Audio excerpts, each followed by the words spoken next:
قومی یکجہتی کو نقصان پہنچانے کی اجازت نہیں، کور کمانڈرز کانفرنس۔ احتجاج سے کسی کا باپ بھی نہیں روک سکتا، وزیر اعلیٰ خیبر پختونخوا۔ کہ عاشقان بانی ہی سیاسی تباہی کا سامان کر رہے ہیں۔ عامر احمد خان صاحب دونوں جانب سے وضاحت کے ساتھ بیانیے آمنے سامنے کھڑے ہیں، اور ابھی اگر D G I S P R کی پریس کانفرنس اور اب یہ کور کمانڈر کانفرنس جو کھل کر اپنا نیریٹو سامنے رکھ رہی ہے کہ ٹھیک ہے سیاسی اختلاف جتنا مرضی ہو، مگر کہیں بھی کسی بھی جگہ پر ریاست کے ساتھ ٹکراؤ کی اجازت یا سیاست کو کسی ایسے کام کے لیے استعمال کرنے کی اجازت نہیں دی جائے گی۔ آپ کے خیال میں پاؤں پر کلہاڑی کیوں ماری جا رہی ہے؟ یہ سمجھنا بہت مشکل ہے عائشہ کہ کیوں ایسا کر رہے ہیں۔ دیکھیں، جب کوئی پہلی بار غلطی کرتا ہے وہ غلطی سمجھ میں بھی آتی ہے، اور اس غلطی کے اوپر کسی پر غصہ چڑھنے کی بجائے آپ کو تھوڑی سی ہمدردی بھی آپ کے دل میں پیدا ہوتی ہے، کیونکہ آپ اس کی مدد کرنا چاہتے ہیں کہ اس کو ٹھیک ہے غلطی ہوگی اس سے، لیکن اس کو بہت زیادہ نقصان نہ ہو۔ لیکن جو غلطیاں بہرحال پہلے ہو چکی ہیں اور ان کا نتائج بھی سب کے سامنے ہیں، وہی غلطی اگر کوئی دہرا رہا ہے تو پھر اس کو سمجھنا عائشہ ذرا مشکل ہو جاتا ہے۔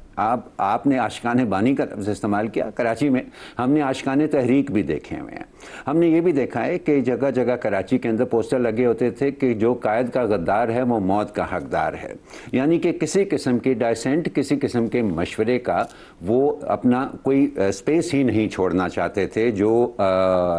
یہاں پر ان کو قائد تحریک کہا جاتا تھا، جو قائد تحریک کے بانی تھے۔ آپ نے اس کا نتیجہ دیکھا، وہ 30-32 برس ہو گئے ہیں کہ وہ تو پاکستان کے اندر آ نہیں سکے ہیں واپس۔ ان کی پارٹی جو ہے اس کے اتنے ٹکڑے ہوئے، کبھی وہ نظریاتی بنی، کبھی وہ حقیقی بنی، کبھی وہ پاکستان بنی، کبھی وہ لندن میں بٹ گئی، اور نقصان کس کا ہوا؟ وہ کراچی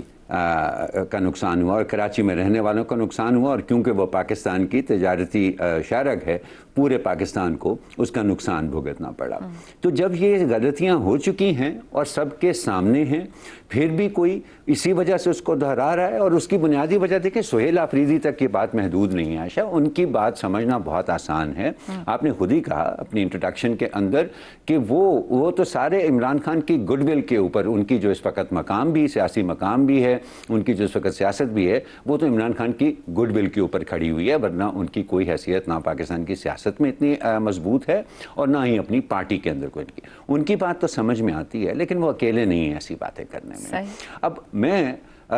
تقریباً روز عائشہ اس کا کوئی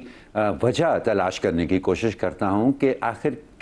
کیا ایسی کیا بات ہے، اب جب کہ تحریک تحفظ آئین پاکستان جو بنی ہوئی ہے ان کے بھی کچھ رہنماؤں کا خیال ہے